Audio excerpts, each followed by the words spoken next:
Good morning and welcome to Morning Movie News. Last night the Emmys had a very clear message for movie stars. Go home! Yes, of course, the big headline was the snub of Matthew McConaughey, but I think it goes deeper than that, as evidenced by all film actors being shut out last night. So we're going to talk about this legendary snub in just a moment, as well as an entire episode dedicated to the increasingly blurring line between film and television, and perhaps this growing animosity that's coming out of it.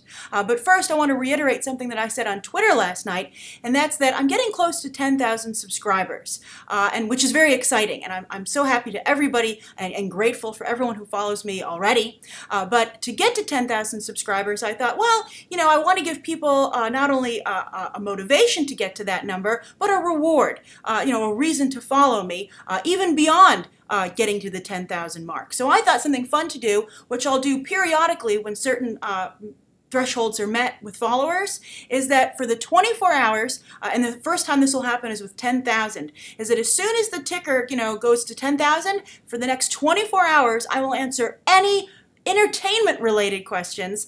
Somebody last night said, you might want to put some parameters on that offer, Grace, any questions will be answered. So I'm saying, anything that's entertainment-based, and that doesn't have to just be movies, it could be, comics and television. But for 24 hours, I will answer each and every question I get on Twitter in 120 characters or less. Of course, you can always ask questions here on Morning Movie News, but you guys asked me so many great questions, I thought this would be a fun way to kind of be a shortcut to the front of the line, a shortcut with short answers.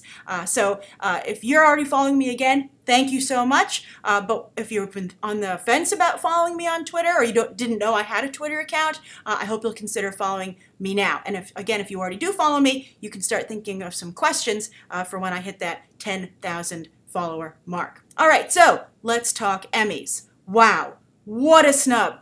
I would say I haven't seen a snub this bad since Mickey Rourke didn't win that Oscar and Sean Penn got it instead. That was such a bad snub that even when Sean Penn went up to get his Oscar, he commented on the snub. And I think that's kind of what you had going on here. Bryan Cranston, a little more cool, calm, and collected, and I think he also was, I think that's what I'm talking about with the animosity. When Sean Penn won instead of Mickey Rourke, he felt Mickey Rourke's pain, and I think to some regard felt bad for him. And he knew, or maybe he, subconsciously knew, that Mickey Rourke's career would never recover from that snub, and it never did.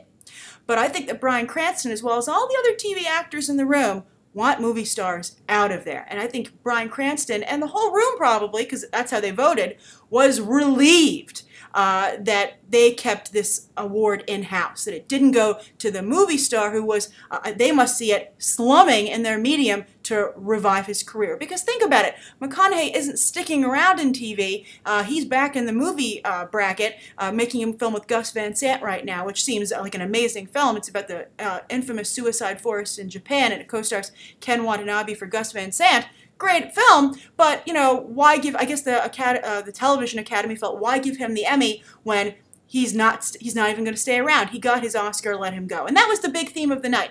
Everyone was making jokes with McConaughey. They were saying, "Oh, McConaughey, don't you have enough with your Oscar and your movie career, and you're too pretty to be here." Just one presenter after another was just, I thought, and I think a lot of us felt, roasting McConaughey. Just some good-natured teasing before he got his big prize. And even when they went into, I think, the commercial break right before they gave that award out or were coming back from it, the announcer said, "Oh, this is going to be a legendary, historic year, because never before has an actor won the Best Actor Oscar and the Best Actor Emmy in the same year." Well, it turns out nobody still has done the deed, because McConaughey was shut out. Just an amazing snub. And I'm sure that the people at NBC were not too pleased with the result, because it would have been, I think, given them a lot of viewership and been a big headline this morning with his acceptance speech, whereas instead you have Bryan Cranston, who of course is very deserving, but has already won for playing Walter White. The Television Academy would rather reward Bryan Cranston again for playing, for the same character, he's already won for playing Walter White, than give this this Emmy, he already has an Oscar, give this Emmy to McConaughey. And I feel McConaughey was robbed of the bookends, the set, that he so deserves. Because, as I've said before, you might have heard me say this, the reason that McConaughey, I feel, won the Best Actor Oscar is because of True Detective, because it was brilliantly airing while people were voting. And I think that it's not Dallas Buyers Club, but True Detective, which is the true pinnacle of the McConaissance, everything that he was building to. And that's, I think that people, the Oscars also are very political, and I think they looked at True Detective and they said, you know what, this wasn't just a weight loss gimmick with Dallas Buyers Club. McConaughey has truly become a serious actor, picking serious roles. He keeps his shirt on, and I think that that's why he won the Oscar, because of True Detective. So they really do belong both on his mantle, because it was a 1-2 punch that got him that Oscar. And so to not have the follow-up, the other half of that, is a little sad. But you know what? Nobody's really going to cry for McConaughey. He is movie star pretty, and he is making this Gus Van Sant film. Also, Mark Ruffalo didn't win, but he's Bruce Banner. He's the Hulk. He's fine. Julia Roberts didn't win. But at the same time, I have to be honest about this, and I think a lot of you will agree, an Emmy wouldn't have helped Julia Roberts' career. She's trying very hard to climb out of this hole of obscurity she's gotten herself into. She got an Oscar nomination for August Osage County. So apparently the industry is aware of her trying to turn things around, have her own little, renaissance, McConaissance. But so far, she really doesn't have industry or audience support for this change she's trying to make. So an Emmy for her, I think, would have somewhat been wasted. But the person who was really hurt last night, more than any of these people, I feel, was Billy Bob Thornton, because he needed this Emmy win to, Best Actor in a miniseries or TV movie. He really needed this win to move forward past the fantastic work he did in Fargo. Fargo's a great little show, and I'm glad that it won Best Miniseries. It totally deserved it. It also won Best Director over the guy who directed The Wall, the final battle of the Wall, the second to last episode of the season of Game of Thrones. I don't know if that guy deserved to lose, but I'm just glad to see the attention for Fargo. It's a great series on FX. It's just as good as all the other series everybody talks about, but unfortunately, not a lot of people talk about Fargo, but hopefully that'll change after last night. So the series is saved. That series it's continuing on FX, and I think these Emmy wins, these 2 wins that it got last night. There's the creative Emmy, so that's going to throw the numbers off a little bit, but I'm just referring to people who won on air last night, because those are the really big awards. So I think that's really important to see. That series go forward. But Thornton, I think he needed the Emmy win because just not enough attention was paid to the work that he did. It's just tragic because he was so good there. I mean, he's in The Judge opposite Robert Downey Jr. and Robert Duvall, but he would have gotten that role even without Fargo. And he did get a role in Entourage, but it's not a huge role. He plays Haley Joel Osment's father. They're like Southern film investors, oil guys who want to invest money in film. And so he's not going to be as big a part, I think, as Haley Joel Osment. He's really just there to facilitate Osment's participation. So these are all things that I think Thornton could have gotten even without Fargo. So it's just a shame, and I think he really was the true casualty last night. Now, another piece of evidence as to, trying to shut out film actors is that look at Kathy Bates winning. Sure, she got her start in Misery, and she still does appear in films. For instance, she was just recently in Tammy, but she's very much a part of the television community, if not more so than film these days. She is stuck around in the medium. She's really made it her home. She's had TV series, and now she's her own TV series, of course. I believe it was called Harry's Law. It was short-lived, but it had its fans. And then also, of course, she's become a part of the American Horror Story ensemble, returning for this new season, Freak Show, which she, of course, referenced when she won.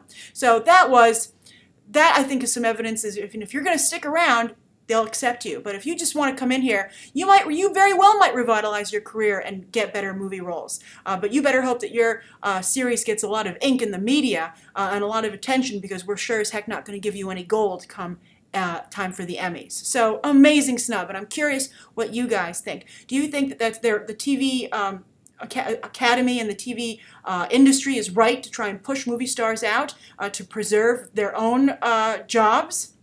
Or do you think it's a mistake because movie stars doing television is bringing in a lot of eyeballs? And some might even argue quality acting. I don't think that's necessarily the case at all, but I do think that it's bringing a certain level of prestige. I'm sure every producer on an upcoming show is like, can we get a movie star who maybe needs some help with their career? I think it's still very much something that are on the minds of people business-wise, but as you can see on the creative side, they're rallying against it. All right, so that's the first story of the day.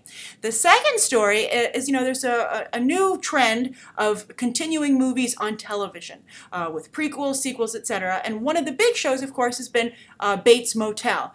Didn't really show up last night at the Emmys, as I'm sure you might have noticed. Vera Farmiga, somewhat of a film actor, is on that show, but it's hobbling along. It's I guess it's maybe at the level of Fargo. People are aware of it. It has its fans, but it's certainly not a cultural phenomenon.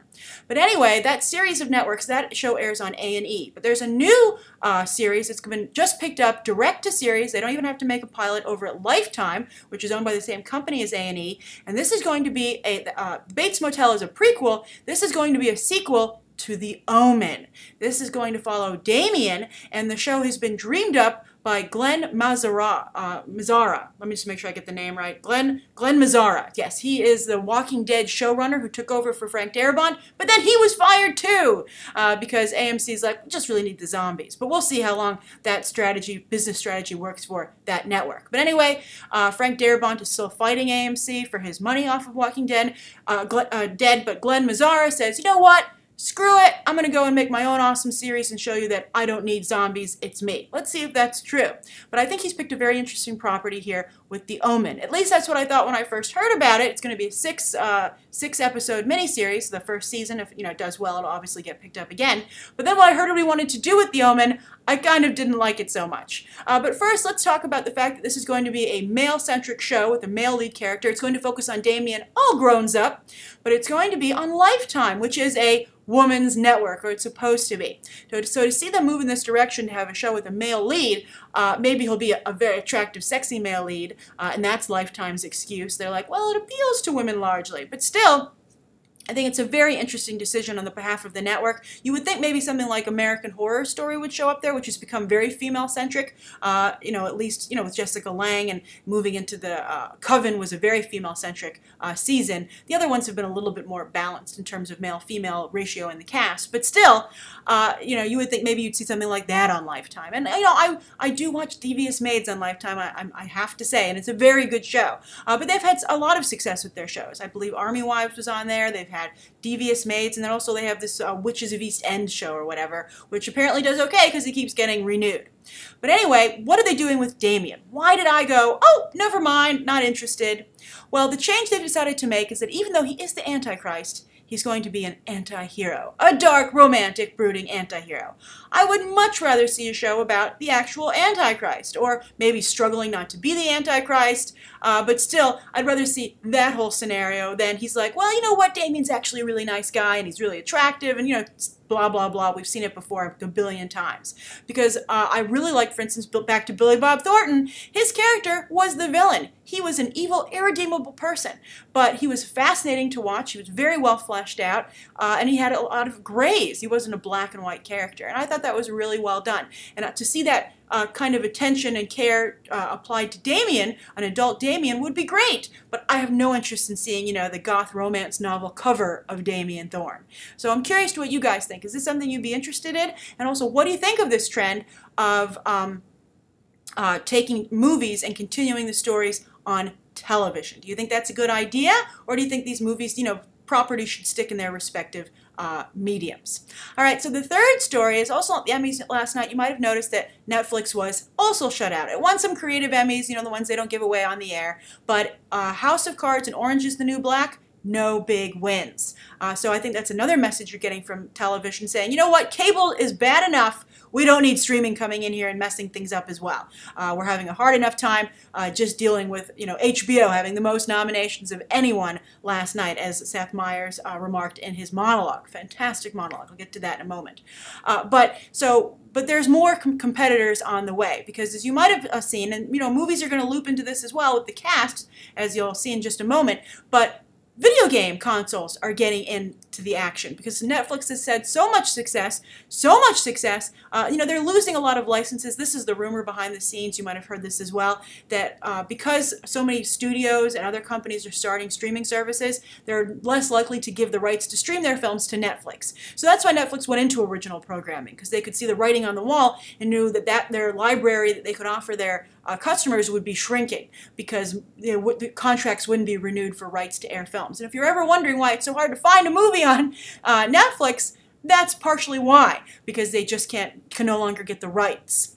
So that's why they've gone very much into original series. So it's worked very well for them. They're doing very well as a company, even though they're not winning a lot of Emmys, obviously. As you can see, their subscribership is growing, their revenue is growing. It's a big win for Netflix. So video game consoles are seeing this, and they want to start producing original shows. Now, of course, you've heard of the Halo show, which is going to be on Xbox, but it will also air on Showtime. That's a way to get around all of those people who don't have an Xbox, but that's a very interesting development. But then a new show is coming out, which you might have heard of. This made some headlines about a week ago. I've been looking for an opportunity to cover it, and today it has arisen.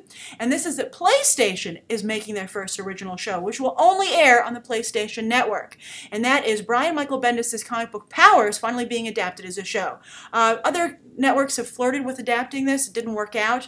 So PlayStation's picking it up. It's about a superhero. A female superhero is murdered. Retro Girl, I believe. And then she's investigated by, I believe this former superhero turned police officer, etc. It's a really gritty noir, and it's the comic book that put Brian Michael Bendis on the map. He, of course, is the most important writer working in Marvel's stable today. And he's a very talented writer. I've actually never picked up Powers. I just never could really get into it. By the way, comic book recommendation, Nowhere Men, one of the best comics I've read in a very long time. Definitely go check that out. I couldn't put it down. And I can't recall the last time I've been able to say that about a graphic novel. Really good stuff. So anyway, Powers finally going to be adapted to a series on PlayStation. And who's playing the lead? Sharlto Copley. Now, it's debatable as to whether or not Sharlto Copley has ever really been a legitimate film star. He, of course, had a small, crazy role in Maleficent, but largely he just works in Neil Blomkamp movies. Nobody else has really selected the guy. He was in A-Team. I liked him a lot in A-Team. I don't like this new crazy bent he's on where he plays psychos, both in Elysium and Maleficent. I'm like, you know what, Sharlto Copley? You're just actually a little bit too convincing in that role. It's a little creepy, I find. He's too good. But we'll see how he does as the male lead, in a very much, this is a leading man type role. He's not going to be weird and creepy, I don't think. But to see that actor who was working in film go to PlayStation is very interesting. And they're getting some solid TV actors there as well. I forget her name. I think it's Michelle Forbes is playing Retro Girl. She was on True Blood, etc. She's done a number of shows like that. For those of you who are big TV watchers, I think you'd be familiar with her work. I'm talking like big TV watchers, like deep into the shows, like on cable and secondary cable, etc. That's kind of where she lives as an actress. But now she's going to live on PlayStation. So I'm curious to what you guys think of this. Would you watch a show on PlayStation or Xbox? Would it ever inspire you to go buy a PlayStation so you could watch Powers? Or are you like, you know what, I'll just wait till it's somehow available on DVD or streaming somewhere else? So I think that's very interesting. And also, what do you think of Sharlto Copley? Is this admitting defeat, him going to PlayStation? Is he like, you know what, I'm never going to be a movie star? Or do you think this is a very shrewd move to up his career, like everybody else is trying to do in these other opportunities in television? But the real prize continues somehow, for some reason, to be film. Very interesting scenario, the way things are going out. Now, also, speaking of television versus film, my favorite joke last night was Seth Meyers saying, TV is the booty call, but movies, you have to put some pants on, get in a car, go to that person's house, and, buy $40 worth of soda. I thought that was a really great, analogy, metaphor, whatever the term is, for the difference between how people relate to the two experiences, and why maybe TV is winning a little bit, especially since the quality is so good. Now, the viewer question comes from the viewer name is Liz Uncle, the YouTube handle, but actually it was signed Todd. So Todd, I guess maybe Todd is Liz's uncle. So anyway, Todd says, "Hi Grace. I was watching the Emmy Awards and I found it very entertaining. I thought the host was good. I totally agree. That was one of the best monologues I've ever seen on any awards show. But I thought the theater was mic'd very poorly, so it seemed like nobody was laughing at his jokes. So I'm glad. I felt very bad for Seth Meyers actually watching last night. So I'm glad, Todd, that you liked the show as well. Hopefully just the mics didn't pick up the laughter that Seth Meyers really deserved." So Todd continues saying, "All the awards categories had actors with familiar names, and the categories have shows I have watched. Unlike the Oscars where people are often like, what movie are they talking about?" Todd continues saying, "Yet I find the Academy Awards boring, and most of the movies nominated I have not seen, and some I've not even heard of. What would you think would fix the Academy Awards to make it an overall better show? The box office best don't get nominated, especially if they are comic book related. What credentials for the nominations would you change? Thank you, Todd. Great question, Todd, and it's timely. It fit in perfectly with today's Emmy television and movie episode mashup. I agree. Especially that countdown, I don't think it was very high energy, but I did love the countdown going into the Emmys where they showed clips of the shows. I was like, how nice to celebrate the year in television, and what a year it was. You could tell. It was like everything was a greatest hit. There were no weak points in that montage at the opening.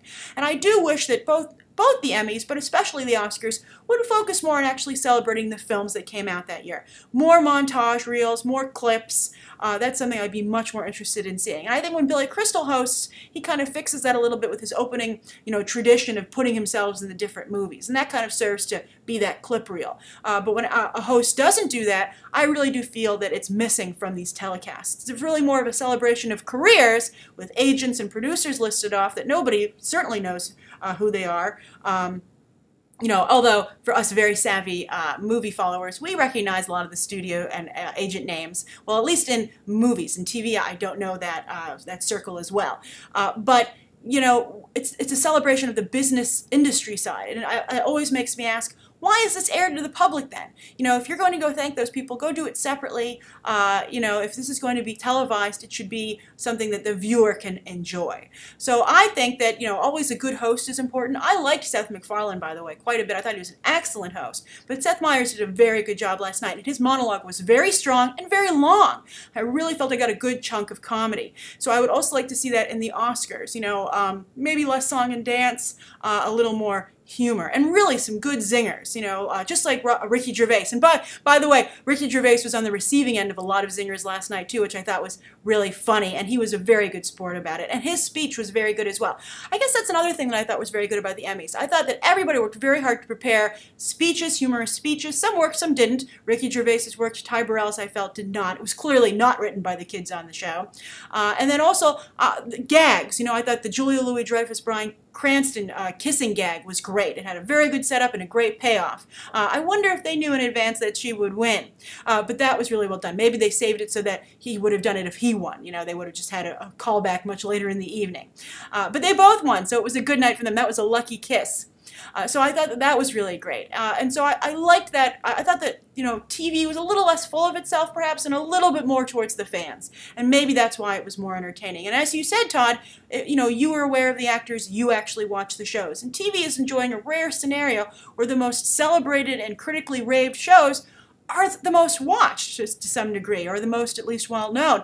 There's not kind of the divide where the critically acclaimed and the box office acclaimed are in different camps like they are in movies. And you'll see that reflected in the ratings for the Oscars. For instance, some of the biggest years are when, like Titanic, Avatar, James Cameron knows what he's doing, when those films that happen to be in the rare sweet spot of being both critically and audience acclaimed, which happens very rarely, unfortunately, for movies. So, but I don't think that's going to change anytime soon, because as you can see, TV is so strong that, I think that, and people are drawn to staying at home, that I think it's going to be a long time before movies feel that they can safely not just put out a blockbuster, because they need to give you a reason to pay, to put your pants on, drive to someone else, drive to their theater, and buy $40 worth of soda.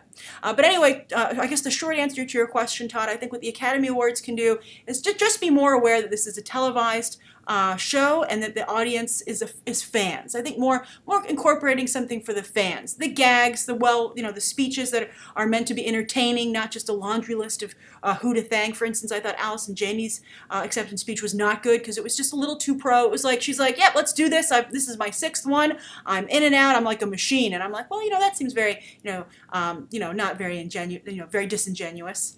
So I think that that's what I would say. Always be going for the entertainment value.